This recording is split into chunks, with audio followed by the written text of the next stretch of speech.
Fíjate que el alma está dividida en 5 partes, pero subdividida en muchas partes. En muchas partes.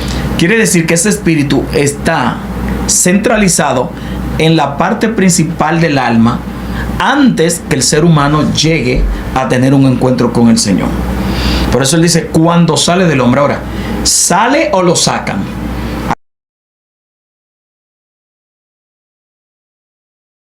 Saludos, la paz del Creador sea contigo.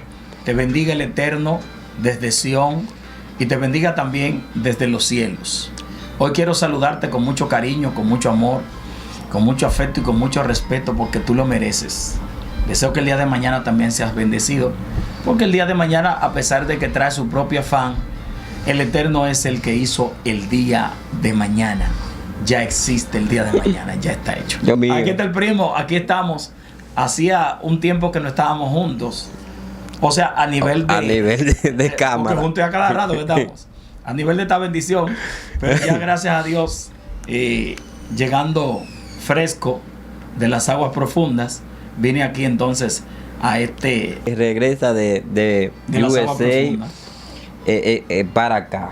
Ah, sí. Me pasa mucho. Es que tú, bueno, es que el primo tiene un oasis aquí. Un oasis de bendición. Un oasis de bendición. ¿Qué vamos a hablar hoy?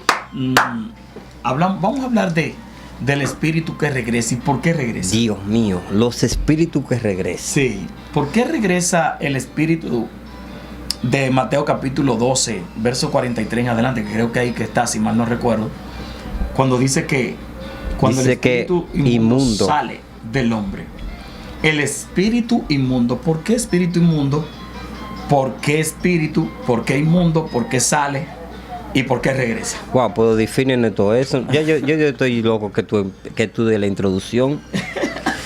De verdad que sí. Yo quiero escucharte. Yo voy a opinar poco. No, tú sabes que tú estás cargado de una mangama de bendiciones. Así que también...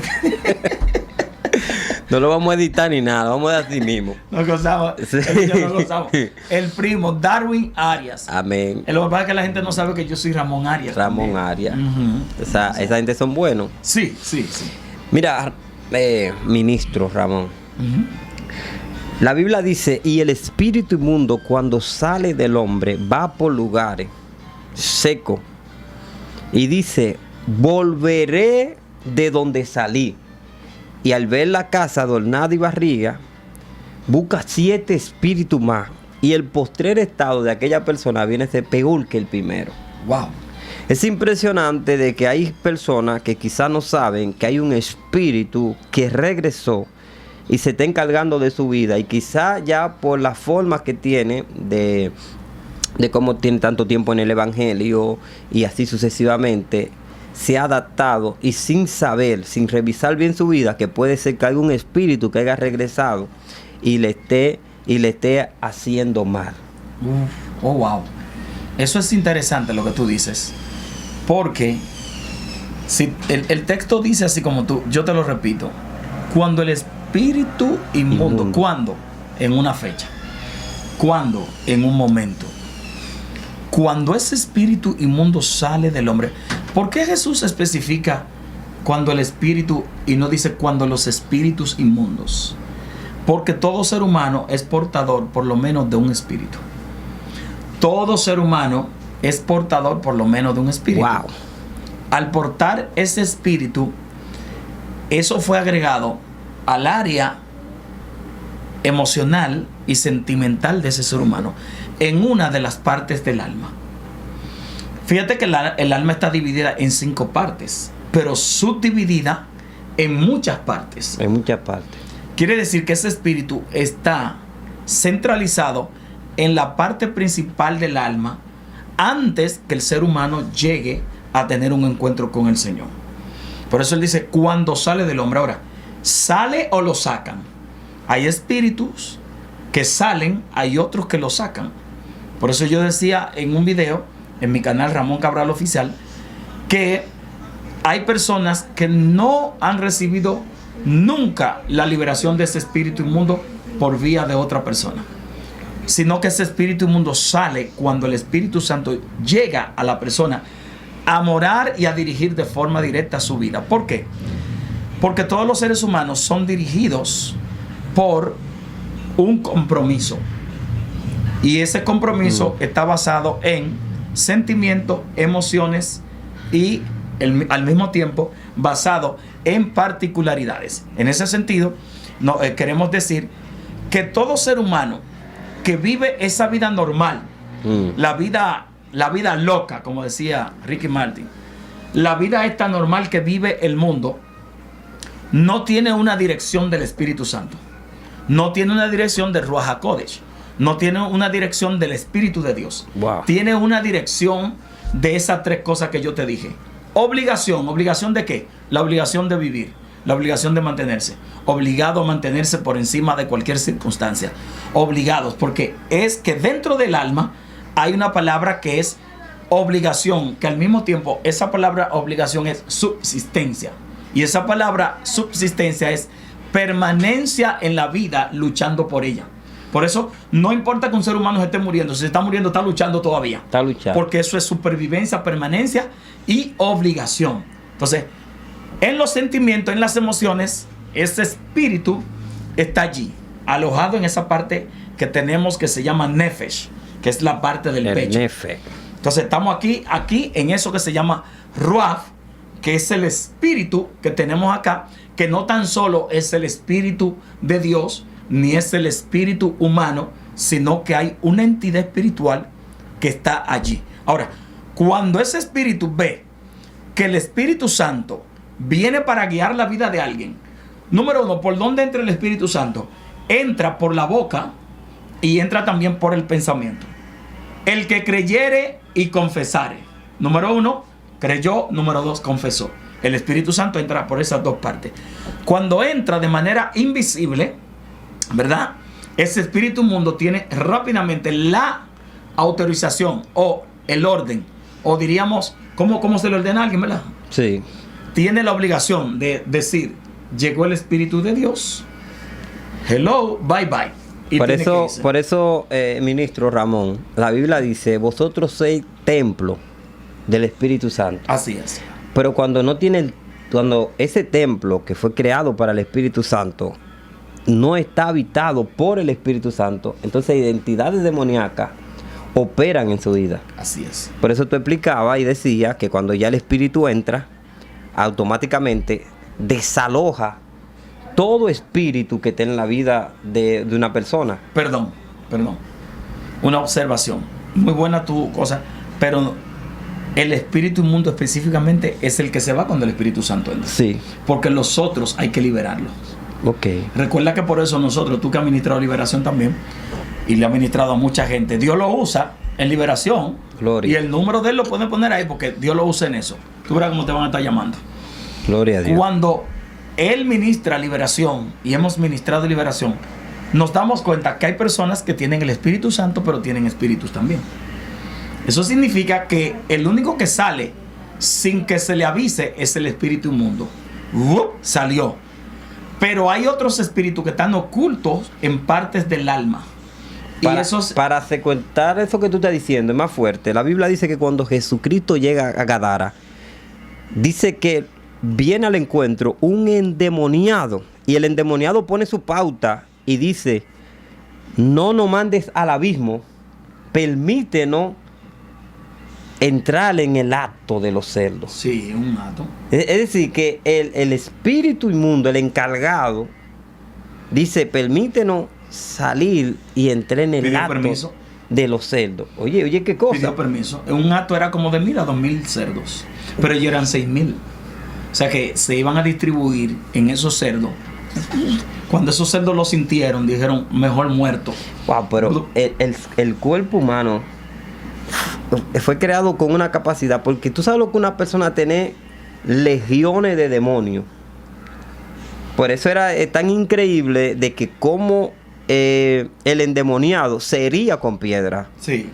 Rompía las cadenas. Sí. Vivía en los sepulcros. Voceaba. Y esa ciudad estaba atemorizada. Era una zozobra, viejo. Una zozobra. Tú ves que en los barrios que hay delincuentes y de que te cate. Ese solo gobernaba. Ese era el más fuerte del barrio. Ese como se le puede llamar el control. Él era el control. El control, tú ves que en cada barrio hay uno que controla los puntos, otro que controla que la parte de la entrada, otro que controla que cuidado, que aquí nadie se mete. Hablen con el control. El control de Gadara era ese endemoniado. Nadie podía entrar a la ciudad de Gadara sin que ese endemoniado no tuviera, no lo enzozobrara. Por eso la gente no iba por ahí. Otra parte importante, la Biblia dice: nadie puede entrar a la casa del hombre fuerte si primero no lo ata. Wow, eso está muy fuerte. Es decir, cuando Cristo llegó a Gadara, automáticamente se reunieron los demonios todos a una, a ese encuentro, porque sabía que llegó alguien que sí lo puede atar. Claro. Por eso es que la liberación no es para todo el mundo. La liberación es el pan de los hijos, así es. Pero no todo el mundo suministra la liberación adecuada. Y no todo el mundo se puede comer ese pan porque no todo el mundo es hijo. Oye, eso está tremendo. Entonces, Ramón, cuando nosotros analizamos, hay personas que lo vemos en redes sociales, sí, bajo una supuesta liberación de demonios, pero cuando el culto termina, la persona sigue siendo igual, haciendo lo mismo. Yo digo que hay muchas veces que los demonios son altamente inteligentes y ellos se ocultan a través de una mentira cuando el que está suministrando liberación no está adecuado para echarlo o fuera. No tiene el discernimiento para saber que esos espíritus están ahí y que están ahí. Una clave buena es tener discernimiento. El discernimiento, porque fíjate que el discernimiento, fíjate que el texto dice en el libro de Corintios, discernimiento, pero discernimiento de qué, dice Pablo, de espíritu. De espíritu. No te está hablando de discernimiento de la carne, discernimiento de un pensamiento, de espíritu. Esto está fuerte. Sí. Por eso hay un espíritu que dice: y yo saldré y seré espíritu de mentira en su boca. Porque no hay discernimiento, bro. Al no tener discernimiento, no, todo el mundo iba a entender que era un espíritu bueno. Por eso Micaías, cuando llega, no habla lo mismo que hablan los 400 profetas. El tipo tiene discernimiento. Tiene discernimiento y le dice a los reyes: si ustedes suben y regresan, no ha hablado Dios. Le dice sobre todo a Cat, que fue el que mandó a que lo mantuvieran con agua de angustia y pan de aflicción. Entonces, hay que estar muy claro que hay espíritus que regresan. Cuando analizaban ahorita en la intro, en la introducción, hablábamos acerca de los espíritus que regresan, para los que están ahora que entraron. Sí. Hay que saber que cuando tú ocupas tu mente lo que el Padre te dijo en otra cosa, tú vas abriéndole espacio para que vuelva ese espíritu que antes te poseía, que hacía cosas en tu vida.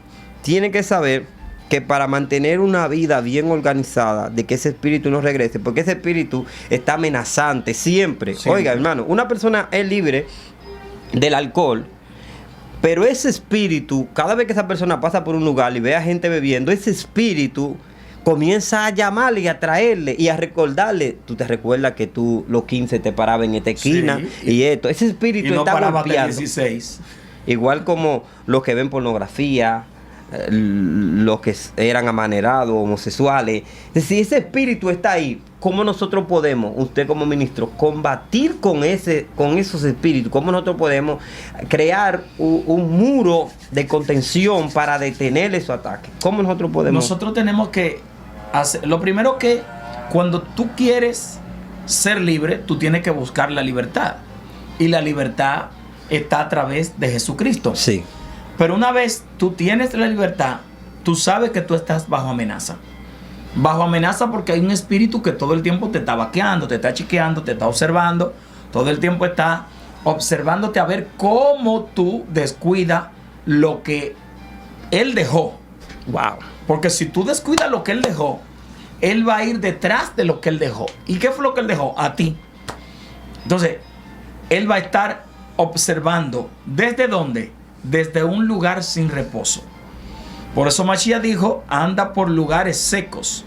¿Por qué lugares secos? Porque los lugares secos son lugares desérticos, lugares donde no hay agua, lugares donde no hay energía, lugares donde no hay ningún tipo de frío ni calor. Y a veces es frío o calor y viceversa. Ellos andan por esos lugares, pero no encuentran reposo. ¿Dónde reposaban ellos? En tu cuerpo, en tu alma reposaban. Están detrás de volver a esa casa. Entonces, si ya tú los echaste fuera, ya los echamos fuera. Número 1, debemos tener confianza en Jesús constantemente, de que Él los echó fuera y que somos libres. Número 2, tienes que mantener tu fe en el Señor. Tú no puedes flaquear, no puedes menguar esa fe. Esa fe tiene que mantenerse como la vista, 20-20. Número 3, un tiempo de oración, no 5 minutos como hacen muchos. No 5 minutos, porque 5 minutos no es suficiente para alguien que se le echó fuera un espíritu inmundo. Y más que vienen de unos espíritus inmundos que vienen de... Son trascendentales, son fuertes, son espíritus que no son espíritus normales. No, ese espíritu es solo. Ese espíritu trabaja. Sí, continúa entonces, hermano. Hay espíritus que hay personas, como dirían ciertos pastores y ministros que han venido de la homosexualidad, donde vivían con de su mismo sexo. Ese espíritu no es un espíritu cualquiera. No. Es un espíritu que hasta cuando tú te hundió en pensamiento y te llega a ti, a tu mente, lo que tú hacías antes, eso, ¿entiendes? No es lo mismo que una persona que venga de una vida normal, de estudio, de que un día se bebió 2 tragos, esto, a venir con unos espíritus que sobrepasan todo eso. Porque fíjate qué pasa, eso que tú dices es muy importante, porque que ese espíritu inmundo es dependiendo de la calidad de vida que haya vivido la persona y quién es ese ser humano por dentro. Porque hay un ser humano que es terrible por dentro. Es un ser humano que tiene el Yetzer-Hara, la inclinación al mal, a todo el tope. Al tope, a su máximo nivel. A su máxima expresión, que el diablo le tiene miedo. Satanás dice, ese es peor que yo, porque se hace cosas que yo no hago. Entonces ese ser humano tiene un espíritu inmundo, que no sería un espíritu inmundo, sino un espiritón mundón. Porque es una categoría de espíritu fuerte. Ramón, hablando ahí mismo, sin salirnos, Pablo seguro fue atacado por los espíritus. Sabe que antes de ser Pablo era Saulo, un perseguidor, mataba a la iglesia, perseguía a la iglesia y así sucesivamente. Pero después en una dice que él tiene un aguijón, el cual lo abofeteaba. ¿Qué tú no puedes hablar de eso? Si puede ser que cuando una gente, un espíritu que era de tanta jerarquía sale de él, Dios permite que un espíritu, digo yo. Está bien, yo lo edito. No entre más, ¿oíste? No entre más. Por el momento no entre más, ¿oíste? Ya. Entonces, este espíritu que aquí lo abofetea, ¿cómo nosotros podemos definir eso? Mira, lo del espíritu que abofeteaba a Pablo, hay demasiadas conjeturas y por lo tanto no se sabe con exactitud, porque se entiende que podía ser un espíritu ciego que lo molestaba, porque fue el mismo espíritu que cayó sobre él. Sí. Cuando el brillo del maestro lo inundó, lo impactó. Es un espíritu de ceguera. Y dicen algunos, por ejemplo, Antonito se dice que decía que Pablo lo que tenía era un problema en la vista, que podía estar predicando y de momento le salían tremendas secreciones, que aquí en Dominicana se llama lagaña, pero tremendas secreciones. Y que Pablo podía estar hablando contigo y de repente hacía así, y ese lagrimero con todo y esa cosa, entonces eso era para él sumamente vergonzoso. Lo número 3 es que se dice que Pablo en algún momento determinado tuvo un problema con respecto a hombre y mujer. A hombre y mujer me refiero a que Pablo en un tiempo, aunque se casó, aunque tuvo mujer, pero dicen algunos que pudo haber deseado estar con algún hombre. Dios mío. Sí, eso es un dato que no se da. Yo lo estoy dando aquí porque es fuerte. Pero que porque Pablo incluso escribió que ya no hay varón ni hembra. Porque Pablo escribe que no hay ni varón, ni hay hembra, ni nada. O sea, y Pablo entonces en una rechaza todo y dice que está prohibido echarse con varones y toda esa cosa. Entonces hay eruditos que llegaron a pensar que Pablo dejó su mujer porque le gustaba, se inclinó por el sexo opuesto. Ay, Padre amado. Sin embargo, eso no es demostrable. Pero, Eso no es demostrable. pero ellos lo dicen. Ellos lo dicen. Eso es una teoría también. Para que no vayan y me maten a Ramón ahorita, que Ah. ahorita cogen este corte. No, porque lo pueden decir, porque yo no tengo un problema con eso. Yo no estoy afirmando, yo estoy diciendo las teorías que dicen. Sí, pero es que dicen los los eruditos. manipuladores de redes